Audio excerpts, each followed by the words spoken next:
அதிமுக என்கிற கட்சியை தொடங்கியது யார் அப்படின்னு கேட்டிங்கன்னா எல்லாருமே எம்ஜிஆர் தான் சொல்லுவாங்க. விக்கிபீடியாவில் போய் பார்த்தீங்கன்னா கூட அதிமுகவின் நிறுவனர் எம்ஜிஆர் அப்படின்னு தான் தகவல் போட்டிருக்கும். 1972 அக்டோபர் 17ஆம் தேதி அதிமுகவை எம்ஜிஆர் தொடங்கினார். இப்படி சொல்லப்படுவதுதான் நமக்கு வரலாறு. ஆனால் உண்மையில் அதிமுக என்பது எம்ஜிஆரால் தொடங்கப்பட்ட கட்சி கிடையாது. அதிமுக என்கிற பெயரை பதிவு செய்ததும் எம்ஜிஆர் கிடையாது. எப்படி இரட்டை இலை என்கிற சின்னம் எம்ஜிஆருடைய சின்னம் கிடையாது, அது மாயத்தேவர் சுயேட்சையாக போட்டியிட்ட போது பெற்ற சின்னமோ அதுபோலதான் அதிமுக என்கிற அந்த பெயரும் எம்ஜிஆருடையது கிடையாது. அப்படின்னா அந்த கட்சியை யார் தொடங்கியது அப்படிங்கிற கேள்வி உங்களுக்கு எழலாம். அதிமுகவினருக்கு தெரியாத விஷயம்தான் இது. திமுகவினர் பலருக்கும் தெரியும். திமுகவினர் தொடர்ச்சியாக செய்திகளை எல்லாம் வாசிப்பாங்க, டிவியெல்லாம் பார்ப்பாங்க, பொது அறிவை வளர்த்து வச்சிருப்பாங்க, அவங்களுக்கெல்லாம் தெரியும். ஆனால் அதிமுக தொண்டர்களுக்கு அப்படியான பழக்க வழக்கம் எல்லாம் கிடையாது.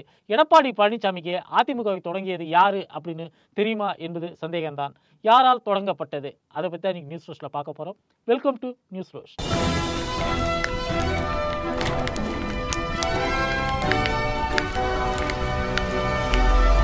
திமுகவிலிருந்து எம்ஜிஆர் 1972 தான் விலகினார். அதாவது விலக்கப்பட்டார். அவரை பொதுக்குழு செயற்குழு கூடி விலக்கி வச்சது அப்படின்னு சொல்லுவாங்க. அதுக்கு முன்னாடியே ஒரு முறையும் 1964 கூட திமுகவில் இனிமேல் நான் இயங்க போறதில்ல அப்படின்னு எம்ஜிஆர் ராஜினாமா கடிதம் எழுதி கொடுத்தார். அப்பதான் சொன்னாரு, அண்ணா என் தலைவர், காமராஜர் என் வழிகாட்டி அப்படின்னு சொன்னாரு. என்ன காரணம்னு பார்த்தீங்கன்னா, ஆரம்பத்துல இருந்தே காங்கிரஸ் கண்ட்ரோல்ல தான் எம்ஜிஆர் இருந்து கொண்டு இருந்தார். அவர் பழுத்த காங்கிரஸ்காரராகத்தான் திமுகவுக்கே சேர்ந்தார். நெத்தியில பட்டைக்கிட்டெல்லாம் அடிச்சுக்கிட்டு கழுத்துல கொட்டையெல்லாம் போட்டுக்கிட்டு தான் அவர் திமுகவுக்கே சேர்ந்தார். அதற்கு பிறகு திமுகவுடைய பகுத்தறிவு கொள்கைகளுக்கு ஏற்ற மாதிரி தன்னுடைய படங்களில் நடிக்க ஆரம்பித்தார். விபூதி பூசிக்கிறது, கொட்டை அணிஞ்சிக்கிறது இதையெல்லாம் பப்ளிக்காக தவிர்க்க ஆரம்பித்தார். இந்த மாதிரி ஒரு சூழல்ல 1964ஆம் ஆண்டு அவர் சில பக்தி நடவடிக்கைகளில் ஈடுபட்டார். அப்படிங்கிறது திமுக தொண்டர்களிடையே ஒரு கொந்தளிப்பை ஏற்படுத்திச்சு. ஒரு சின்ன சலசலப்பு உருவானது. அதை பொறுத்துக்க முடியாத எம்ஜிஆர், நான் திமுகவிலிருந்து விலகிறேன், காமராஜர் தான் என்னுடைய தலைவர் அப்படின்னு அறிவிச்சிருந்தார். அதற்கு பிறகு திமுகவில் இருக்கக்கூடிய சில முக்கியஸ்தர்கள்லாம் அவரிடம் பேசி, அப்படிலாம் ஒன்றும் கோச்சிக்கிட்டுலாம் போக வேணாம், ஒன்றே குலம் ஒருவனே தேவன்னு சொல்லிட்டு அண்ணாவே சொல்லியிருக்கிறாரு அப்படின்னு சொல்லி மறுபடியும் அவரை திமுகவை கொண்டு வந்தாங்க. 1972 நடந்த விஷயங்கள் பலருக்கும் தெரியக்கூடும். மதுரையில் ஒரு மாநாடு நடந்தது. அந்த மாநாட்டில் ஜெயலலிதாவுக்கு டான்ஸ் ஆடுறதுக்கு சான்ஸ் கேட்டார். மாநாட்டு தலைவரான மதுரை முத்து அதை கடுமையாக எதிர்த்தார். ஜெயலலிதாவை கட்சிக்கே நான் கொண்டு வர போறேன் அப்படின்னு முத்துவிடம் எம்ஜிஆர் சவால் விட்டு தோற்றார். இந்த கதையெல்லாம், இந்த பின்னணி எல்லாமே தெரியும். அதற்கு பிறகு அந்த மதுரை மாநாட்டுடைய செலவு கணக்கு என்னன்னு சொல்லிட்டு திருக்கழுக்குன்றம் பொதுக்கூட்டத்தில் எம்ஜிஆர் பேசினது, பொருளாளர் தான் கணக்கு காமிக்க வேண்டிய நிலையில் இருக்கிறவர், அப்படிப்பட்டவர் கணக்கு கேட்கறதுங்கிறது கையாளாகத்தனம், அது சும்மா பொதுமக்களுக்கு முன்னாடி ஸ்டண்டு போடுற வேலை அப்படின்னு திமுகவிலிருந்து பதிலடியெல்லாம் வந்தது. இது தொடர்பான பிரச்சனைகளை அவர் கட்சியிலிருந்து நீக்கப்பட்டார். எம்ஜிஆர் கட்சியிலிருந்து நீக்கப்பட்ட பிறகு என்ன ஆச்சுன்னா, எம்ஜிஆருடைய தொண்டர்கள், அதாவது அன்னைக்கு ரசிகர்களாக இருந்தவர்கள், தலைவர் தனி கட்சி ஆரம்பிப்பாரு, அதுல நாமெல்லாம் சேர்ந்துக்கலாம்னு சொல்லிட்டு அவர்களாகவே திமுக கொடிக்கு நடுவில் ஒரு தாமரைப்பூ சின்னத்தை வச்சு, இதுதான் எங்க கட்சி கொடி அப்படின்னு சொல்லிட்டு எல்லா இடத்திலையும் அவர்கள் ஊர்வலம் எல்லாம் போக ஆரம்பித்தார்கள். இப்படிப்பட்ட சூழல்ல எம்ஜிஆர் காங்கிரஸுக்கு போக போகிறார்.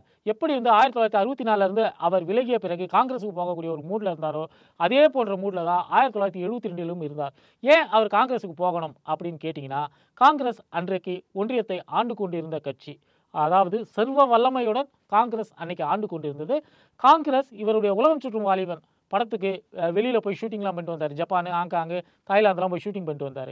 அதற்கான அந்நிய செலாவணி தொடர்பாக சில கேள்விகளை விடுத்திருந்தது. அது தொடர்பாக ஐடி துறை இவரிடம் சில விளக்கங்களை எல்லாம் கேட்டுக்கொண்டிருந்தது. அதில் மாட்டிக்க போகிறோமோங்கிற ஒரு அச்சத்தில் தான் அவர் காங்கிரஸில் போய் சேருவதாக முடிவெடுத்திருந்தார்.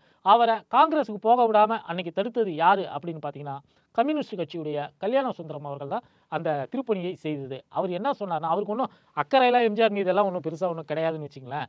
அவர் நீங்கள் காங்கிரஸில் போய் சேராதீங்க, ஏன்னா காங்கிரஸ் கம்யூனிஸ்டும் எதிர் நிலையில் மிக கடுமையாக மோதி கொண்டிருந்த காலகட்டம், நீங்கள் காங்கிரஸில் போய் சேராதீங்க, நீங்கள் அப்படி காங்கிரஸில் போனால் அது திமுகவுக்கு பாதிப்பை எல்லாம் ஏற்படுத்தாது, ஏன்னா காங்கிரஸ் வேணான்னு சொல்லிட்டு தான் மக்கள் திமுகவை பதவியில் உட்கார வச்சிருக்கிறாங்க, அப்படி இருக்கும்போது நீங்கள் இன்னொரு திராவிட கட்சியாகவே தொடர்வது தான் நல்லது, அப்போ தான் திமுகவுடைய வலிமையை குறைக்க முடியும், திமுகவுடைய வாக்குகளை பிரிக்க முடியும் அப்படிங்கிற அட்வைஸை கம்யூனிஸ்ட் கல்யாண சுந்தரம் எம்ஜிஆருக்கு கொடுத்தார். அதற்கு பிறகுதான் எம்ஜிஆர் தனி கட்சி தொடர்பான ஒரு மூடுக்கு வந்தார். அப்போது கட்சிக்கு என்ன பேர் வைக்கிறது, என்ன பண்ணுறதுன்னு தெரியாமல் இருந்தபோது எம்ஜிஆருடைய ரசிகர் மன்ற தலைவராக இருந்தவர் ஒருவர், அவர் தான் அதிமுக அப்படின்ற பேரில் ஒரு கட்சியுடைய பெயரை தேர்தல் கமிஷனில் பதிவு செய்து வைத்திருந்தார். இந்த பேர் நல்லா இருக்கு அப்படின்னு சொல்லிட்டு எம்ஜிஆர் அந்த கட்சியில் போய் சேர்ந்துட்டாரு. அப்போது எம்ஜிஆர் பேசியது இன்னமும் பழைய செய்தித்தாள்களில் காண கிடைக்கிறது. அவர் என்ன சொல்கிறாருன்னா, நான் கட்சி தொடங்கலை, ஒரு தொண்டர் உருவாக்கிய ஒரு கட்சியில் போய் இணைகிறேன், தொண்டரின் கட்சியில் இணைகிறேன் அப்படின்னு சொல்லிட்டு தான் எம்ஜிஆர் சொன்னார். இதன் மூலமாக பார்க்க போனால் அதிமுகவை ஆரம்பித்தவர், அதிமுகவின் நிறுவனர் எம்ஜிஆர் என்பது உண்மை கிடையாது. எம்ஜிஆர் அனகாபுத்தூர் ராமலிங்கம் என்று சொல்லக்கூடியவர். அவர் அனகாபுத்தூரில் அப்போது நகராட்சி தலைவராக இருந்தார். அவர் ஆரம்பித்த ஒரு கட்சியில் எம்ஜிஆர் போய் இணைந்து கொண்டார். எம்ஜிஆர் இணைந்து கொண்டு தன்னை அந்த கட்சியுடைய பொதுச் செயலாளராக அறிவித்து கொண்டார். அதற்கு பிறகுதான் கட்சிக்கு ஒரு கொடியை உருவாக்கி மெரினா பீச்சில் இன்ட்ரடியூஸ் பண்ணுறாரு. திமுக உடைய கொடிக்கு நடுவில் அண்ணாவுடைய படத்தை போட்டு ஒரு கட்சி கொடி அப்படின்னு சொல்லிட்டு அவர் இது பண்ணுறாரு.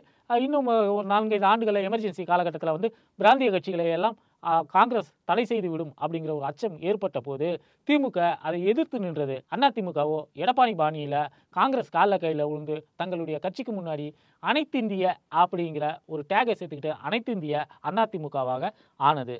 எம்ஜிஆருக்கு கட்சியை தொடங்கி கொடுத்ததுக்கு பரிகாரமாக பின்னால் அவரை எம்எல்சி ஆக்கினார். ஆனால் அவரை எம்எல்ஏ ஆக்கலை. அவர் எம்எல்ஏ ஆக்கி அவரை மினிஸ்டர்லாம் ஆக்கிலாம் அழகுபடுத்தலை. அதிமுக நிறுவனரான அனகாபுத்தூர் ராமலிங்கத்துக்கு அதிகபட்சமாக அதிமுகவில் கிடைச்ச கௌரவம் என்னன்னா எம்எல்சி. அதுக்கு பிறகு கோஆப்டெக்ஸ் வாரியத்துக்கு அவரை எம்ஜிஆர் தலைவராகவும் நியமித்தார். அதிமுகவை தொடங்கிய அனகாபுத்தூர் ராமலிங்கத்துக்கு என்ன பதவியெல்லாம் கொடுத்தாங்க அப்படின்னு நமக்கு தெரியல. அதிகபட்சமாக அவருக்கு ஒரு நகராட்சி அளவிலான பொறுப்புகள் வழங்கப்பட்டிருக்கலாம் அப்படிங்கிற மாதிரி தான் தெரியுது. அனகாபுத்தூர் ராமலிங்கத்தை பற்றி இன்றைய அதிமுகவினருக்கு, அனகாபுத்தூர் பகுதியில் இருக்கக்கூடிய அதிமுகவினருக்கு கூட தெரியாது அப்படிங்கிறதா உண்மை. அதாவது அதிமுகவினர் அவ்வப்போது சொல்லுவாங்க, திமுக என்பது கலைஞர் உருவாக்கிய கட்சி கிடையாது, கலைஞர் அந்த கட்சிக்கு நிறுவனர் கிடையாது அப்படின்லாம் பொது மேடைகள்லாம் பேசுவது உண்டு. உண்மை என்னன்னா, அதிமுக என்கிற கட்சியை தொடங்கியது அனகாபுத்தூர் ராமலிங்கம் தான், எம்ஜிஆர் கிடையாது. அனகாபுத்தூர் ராமலிங்கம் ஆரம்பித்த கட்சியில் எம்ஜிஆர் போய் சேர்ந்துக்கிட்டாரு என்பதுதான் வரலாற்று உண்மை. எம்ஜிஆர் அங்கே சேர்ந்துக்கிட்டு பொதுச் செயலாளராக 1972 78 வரைக்கும் இருந்தார். அதற்கு பிறகு நெடுஞ்செழியன் 78 80 வரைக்கும் பொதுச் செயலாளராக இருந்தார். அப்புறம் பாவு சண்முகம், ராகவானந்தம் இவர்கள் எல்லாம் இருந்தார்கள். திரும்பவும் எம்ஜிஆர் 1986 திடீர்னு அந்த கட்சிக்கு நான் தான் பொதுச் செயலாளர் அப்படின்னு சொல்லிட்டாரு. கடைசியில் அவர் காலமாகக்கூடிய காலம் வரைக்கும் எம்ஜிஆர் தான் அந்த கட்சிக்கு பொதுச் செயலாளராக இருந்தார். அதற்கு பிறகு 1988 ஜெயலலிதா பொதுச் செயலாளராகி அவங்க காலமாகிற வரைக்கும் 2016 வரைக்கும் அவங்க பொதுச் செயலாளராக இருந்தார்கள். இடைக்கால பொதுச் செயலாளராக, தற்காலிக பொதுச் செயலாளராக சசிகலா ஒரு 1.25 மாதம் இருந்திருக்காங்க. 2016-17 ஒரு 1.25 மாதம் வரைக்கும் இருந்திருக்காங்க. அந்த காட்சியெல்லாம் இன்னும் யூடியூப்ல கூட இருக்குது. சசிகலா நான் அரசியலுக்கே வரமாட்டேன் அப்படின்னு சொல்லுவாங்க. மதுசூதன மற்ற அதிமுக தலைவர்கள்லாம் அவங்க வீட்டுக்கு போயிட்டு, அம்மா சின்னம்மா நீங்கள் வரணுமான்னு கெஞ்சி கூப்பிட்டு அவங்கள கூப்பிட்டு வர மாதிரி ஒரு ட்ராமா சீன் இன்னும் அது யூடியூப்லலாம் இருக்கிறது. அதுக்கு பிறகு 2022 எடப்பாடி அந்த கட்சிக்கு பொதுச் செயலாளராக இருக்கிறார். இடையில ஒருங்கிணைப்பாளர், இணை ஒருங்கிணைப்பாளர் அப்படின்னு சொல்லிட்டு புதிய பதவிகளை உருவாக்கி அந்த கட்சியை ஓ பன்னீர்செல்வமும் எடப்பாடியும் நடத்தி கொண்டு வந்திருந்தார்கள். இதுதான் அதிமுகவுடைய ஒரு செட்டப். இந்த கட்சியில் பார்த்தீங்கன்னா இன்னைக்கு அதிமுகவின் தலைவர்கள் என்று சொல்லப்படக்கூடிய யாருமே அதிமுகவை தொடங்கியதில்லை, எம்ஜிஆரே தொடங்கினதில்லைன்றப்போ அதில் ஜெயலலிதா, எடப்பாடி, சசிகலா இவங்களுக்குலாம் என்ன ரோல் அப்படின்னு நம்ம பார்க்கணும். கொஞ்ச நாட்களுக்கு முன்னாடி அனகாபுத்தூர் பகுதியில் ஒரு அதிமுக பொதுக்கூட்டம் நடந்தது. அந்த பொதுக்கூட்டத்தில் முன்னாள் எம்பியும் முன்னாள் எம்எல்ஏவுமான சிட்லப்பாக்கம் ராஜேந்திரன் ஒரு அம்மாவை மேடையில் கூப்பிட்டு சொன்னார், இவங்க தான் சின்னம்மா, இந்த சின்னம்மாவை உங்கள் யாருக்காவது தெரியுமா அப்படின்னு சொல்லி கேட்டாவில் எல்லாரும் சின்னம்மானா எங்களுக்கு சசிகலாவை தான் தெரியும், இவங்க யாருன்னு தெரியல அப்படின்னு சொன்னபோது இவங்க தான் அனகாபுத்தூர் ராமலிங்கத்துடைய மனைவி சின்னம்மா, அனகாபுத்தூர் ராமலிங்கம் என்பவர் யார் என்று நீங்கள் எல்லாம் தெரிந்து கொள்ள வேண்டும் சொல்லிட்டு சிட்லப்பாக்கம் ராஜேந்திரன் அந்த மேடையில் பேசியிருந்தார். அனகாபுத்தூர் ராமலிங்கத்தை பற்றின நிறைய தரவுகள் நமக்கு எதுவும் பெரியதாக கிடைக்கல. அவர் கோஆப்டெக்ஸ் வாரியத்தோட தலைவராக இருந்தார். அவர் எம்எல்சியாக இருந்தார். எம்ஜிஆர் தான் அவரை எம்எல்சி ஆக்கினார். அதுக்கு முன்னாடி அவர் திமுக சார்பாக உள்ளாட்சி தேர்தலில் போட்டியிட்டு அந்த நகராட்சி தலைவராக இருந்திருக்கிறார். இது வரைக்கும் தான் நமக்கு டீட்டெயில்ஸ் தெரிகிறது. அவர் தான் அண்ணா திராவிட முன்னேற்ற கழகம் என்கிற பெயரை தேர்தல் கமிஷனில் பதிவு செய்திருக்கிறார். அதுபோலவே இரட்டை இலை சின்னமும் கூட எம்ஜிஆர் கேட்டு வாங்கியது கிடையாது. அவங்க அதிமுக என்ற பெயரில் புதுசாக கட்சியை ஆரம்பித்து உடனடியாக சின்னம் எல்லாம் கோரி பெறக்கூடிய நிலையில் இல்லை.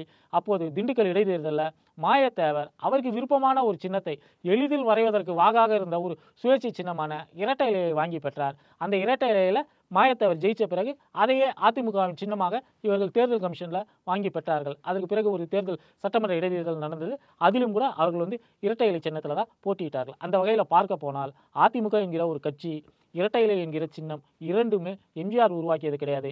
அதற்கான பெருமைக்குரியவர்கள் அனகாபுத்தூர் ராமலிங்கமும் மாயாத்தாவரும் தான் தவிர்த்து அந்த பெருமையை வேறு யாரும் கொண்டாட முடியாது. அனகாபுத்தூர் ராமலிங்கத்துக்கு 2 மனைவிகள் இருந்திருக்கிறார்கள். லட்சுமின்னு ஒரு மனைவி இருந்திருக்காங்க. அவங்களுக்கு 3 பெண் குழந்தைகள். லட்சுமி மறைந்த பிறகு சின்னம்மா என்பவரை அவர் திருமணம் செய்து கொண்டிருக்கிறார். அந்த சின்னம்மாவுக்கு ஒரு பெண், 2 ஆண் வாரிசுகள். அதில் சின்னம்மா இப்போது வறுமையில் வாழக்கூடிய ஒரு நிலையில் இருக்கிறாங்க. அவருடைய கணவர் எம்எல்சியாக இருந்ததுனால ஓய்வூதியமாக ஒரு 10,000 12,000 ரேஞ்சில் அவர்களுக்கு பணம் கிடைக்கிறது. அதை தவிர்த்து விட்டு பார்த்தா அவங்க விதவையான தன் மகளுடன் தான் அவங்க வசிக்கிறாங்க. அதே அனகாபுத்தூர் பகுதியில் தான் வசிக்கிறாங்க. அவங்க மகளுக்கு பிறந்திருக்கக்கூடிய பையன் ஒரு மாதிரி ஆட்டிசம் பாதிப்பில் இருக்கக்கூடிய ஒரு பையனாக இருக்கான். அதாவது அதிமுக என்கிற கட்சியை ஆரம்பித்த அனகாபுத்தூர் ராமலிங்கத்தின் வாரிசுகள் இன்னைக்கு வறுமையில் தான் வாடிக்கிட்டு இருக்கிறாங்க. அதிமுகவில் கோலோச்சி கொண்டிருக்கிறவர்கள், 30 ஆண்டு ஆட்சியில் சுரண்டி தின்றவர்கள், இன்றைக்கு செல்வ சீமான்களாக வலம் வரக்கூடியவர்கள். இவர்கள் யாருக்காவது அனகாபுத்தூர் ராமலிங்கம் என்பவர் யார் என்று தெரியுமா என்பது கேள்விக்குறிதான். வீடியோ பார்த்தவங்க லைக் பண்ணுங்க, ஷேர் பண்ணுங்க, கமெண்ட் பண்ணுங்க. இதுவரை நம்ம சேனலை சப்ஸ்கிரைப் பண்ணாதவங்க மறக்காம சப்ஸ்கிரைப் பண்ணுங்க.